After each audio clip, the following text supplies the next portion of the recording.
కాదు, అది Indian ship ని కొట్టలేదు, కొట్టింది సైప్రస్ షిప్ ని కొట్టింది. అందులో ఇండియన్స్ కూడా ఉన్నారు, ముగ్గురిని తప్పించారు, ఒక్కరు మాత్రమే ఇంకా దొరకలేదు అది.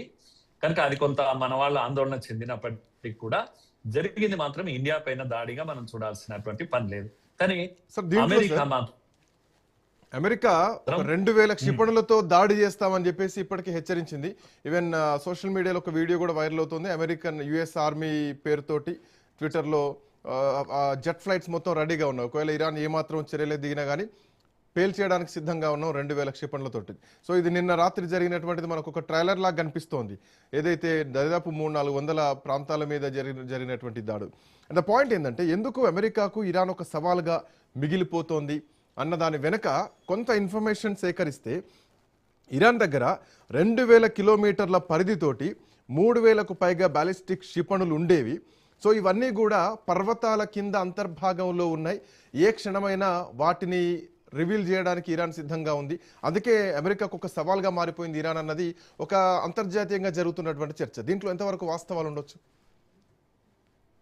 నిజమండి మీరు చెప్పేది నిజము. ఎందుకంటే ఇరానే కాదు, ఆఫ్ఘనిస్తాన్ లో కూడా ఈ సమస్యలు అమెరికాకు వచ్చినాయి. గతంలో ఒక అనుభవం ఉంది. ఈ దేశాలకు ఉన్న గొప్ప బలం ఏంటి అంటే టెరైన్ ఈజ్ దేర్ ఎనర్జీ అని. అంటే వాళ్ళ భూభాగమే వాళ్ళకు బలం.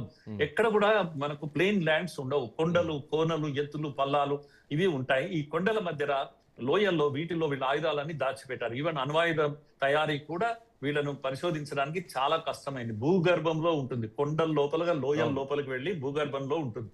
అందుకే ఈ దేశాలకు అమెరికా ఎంటరే కాదు, కాలు మోపదు. ఆఫ్ఘనిస్తాన్ లో మోపి చేతి కాల్చుకున్నది అమెరికా. కనుక ఆఫ్ఘనిస్తాన్ లో ఎందుకు తన పట్టు సాధించలేకపోయింది? 10 ఏళ్ళు 20 ఏళ్ళు తన చేతిలో పెట్టుకొని ఆయుధాలన్నీ అలా వదిలేసి, అంటే ఈ ఆఫ్ఘనిస్తాన్ నుంచి ఇరాన్ వరకు ఇవే మన కొండలు, వరుసలను కొండల యొక్క వరుస ఇది. కనుక అక్కడ వాళ్ళ బలం అంతా ఉంది. వాళ్ళ మిసైల్స్ అన్ని కూడా ఈ లోయల్లో, కొండల్లో, తవ్వకాల్లో, భూమి లోతుల్లో దాచిపెట్టారు. ఇంతగా దాడులు చేసినా ఇంకా వాళ్ళ దగ్గర మిసైల్స్, బాలిస్టిక్ మిసైల్స్, సో వాటిని ధ్వంసం చేయడం అంత ఈజీ కాదు కదా? అంత ఈజీ కాదు. వీళ్ళు అక్కడికి కాలు కూడా మోపలేరు. ఎంత ఉంది అనేది మనకి ఇంకా తెలియదు. బలహీన పడ్డది, నో డౌట్. కమ్యూనికేషన్స్ దెబ్బతిన్నాయి, వాళ్ళ షిప్పులు దెబ్బతిన్నాయి, వాళ్ళ ఎయిర్ ఫోర్స్ డిఫెన్స్ కంప్లీట్ గా అవుట్ అయిపోయింది. అయినా సరే నా దగ్గర అమ్మ ఉంది అని అది సినిమాలో డైలాగ్ ఉంది, అలా వాళ్ళ దగ్గర బాలిస్టిక్ మిసైల్స్ ఉన్నాయి, వాళ్ళ దగ్గర డ్రోన్స్ ఉన్నాయి. ఇప్పటికీ చైనా సప్లై చేసే డ్రోన్స్ వాళ్ళ దగ్గర ఉన్నాయి. తర్వాత కమ్యూనికేషన్స్ ఇప్పటికి కూడా చైనా వాళ్ళకి ఇస్తూ ఉంది. ఎక్కడెక్కడ ఏం జరుగుతుంది, అమెరికా ఎక్కడి నుంచి అటాక్స్ చేస్తుంది, ఇవన్నీ కూడా ఎప్పటికప్పుడు లేటెస్ట్ సమాచారం ఇరాన్ కు ఉంది. అందుకే ఇరాన్ ఎక్కడ తగ్గకపోవడానికి కూడా అదే కారణం మనకు కనిపిస్తున్నటువంటి విషయం. ఇప్పటికీ 140 ప్లేసెస్ లో కీలకమైన స్థానాల్లో అమెరికా దాడులు చేసింది. మిలిటరీ స్థావరాల పైన దాడి చేసింది, పోర్టుల పైన, ముఖ్యంగా చాలా పెద్ద పోర్టులు, బందర్ అబ్బాస్ లాంటి పోర్టులు కూడా దాడి చేయగలిగింది. షాబహార్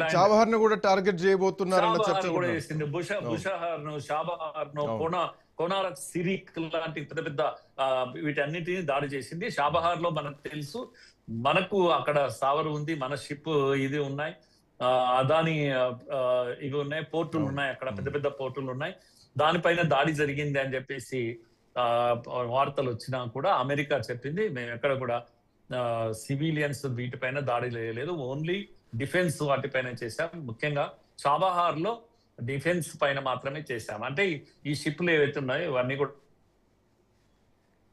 దానికి సంబంధించిన ఇవి అన్ని సివిలియన్ ప్రాంతాలు కనుక అక్కడ దాడులు జరగలేదని కూడా తెలిసింది. మనకి ఇప్పటికీ ఏమీ నష్టం జరగలేదు, ఒక కమ్యూనికేషన్స్ సిస్టమ్ మీద కొద్దిగా డ్యామేజ్ అయింది అని చెప్పింది. కానీ ఎయిర్ డిఫెన్స్ అయితే కంప్లీట్ గా మటాష్ అయిపోయింది ఇరాన్ లో. ఇంకేమీ లేవు, రాడార్ సిస్టమ్, కమ్యూనికేషన్స్ పూర్తిగా విధ్వంసం చేయగలిగింది అమెరికా.